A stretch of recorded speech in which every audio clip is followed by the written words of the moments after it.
جس طرح چین کے بادشاہ کو خاقان، روس کے بادشاہ کو زار، روم کے بادشاہ کو قیصر اور ایران کے بادشاہ کو کسریٰ کہتے تھے، اسی طرح قدیم مصر کے بادشاہوں کو فرعون کہا جاتا تھا۔ حضرت موسیٰ علیہ السلام کے دور میں جو فرعون تھا اس کا نام ولید بن مصعب تھا، جبکہ مصری روایتوں میں اس کا نام رمیسس ثانی لکھا گیا ہے۔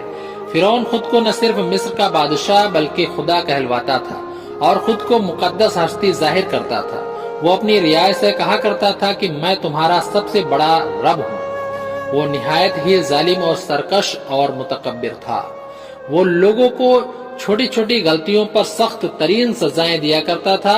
فرعون کی حکومت میں بنی اسرائیل کی حالت بدترین تھی۔ ان سے مصر کے تمام عہدے چھین لیے گئے تھے اور ان پر قطبی لوگ بے انتہا ظلم و ستم ڈھاتے تھے۔ بنی اسرائیل کی تعداد کئی لاکھ ہونے کے باوجود مصر میں ان کی حیثیت صرف غلام کی تھی۔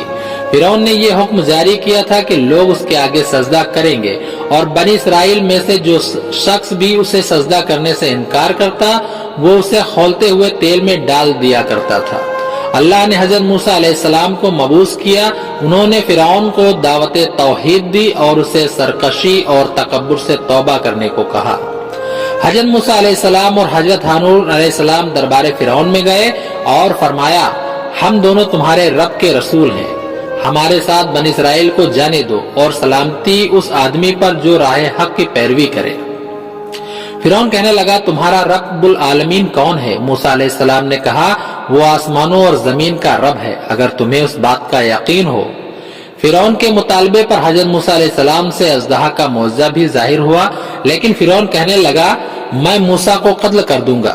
وہ اپنے رب کو بلا لے، تم چاہے جو نشانی لے آؤ، میں ایمان لانے والا نہیں ہوں۔ لہٰذا اللہ نے فرعونیوں پر ٹڈیوں، جوؤں، میڈکوں اور خون کا عذاب بھیجا، جو موسیٰ علیہ السلام کی نبوت کی واضح نشانی تھی، جس سے وہ مصائب میں مبتلا کر دیے گئے۔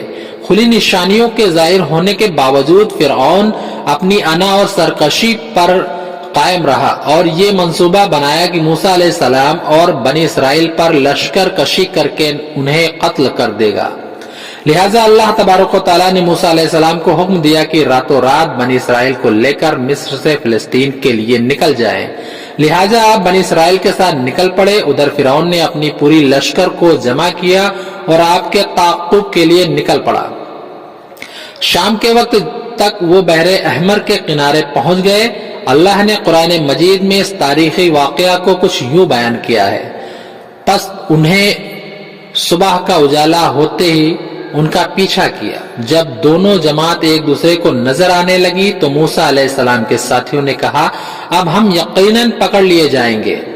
تو موسیٰ علیہ السلام نے کہا، ایسا ہرگز نہیں ہوگا، بے شک میرا رب میرے ساتھ ہے، وہ ضرور میری مدد کرے گا۔ تو ہم نے موسیٰ کو وحی کے ذریعے کہا کہ آپ لاٹھی کو سمندر کے پانی پر ماریے۔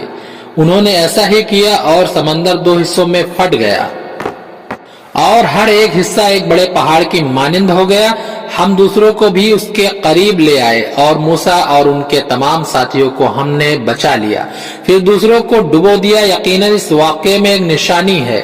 فرعون اور اس کا لشکر پانی میں غرق ہو گئے اور عذاب الہی کا شکار ہوئے، جبکہ اللہ نے حضرت موسیٰ علیہ السلام اور ان پر ایمان لانے والوں کو نجات عطا فرمائی۔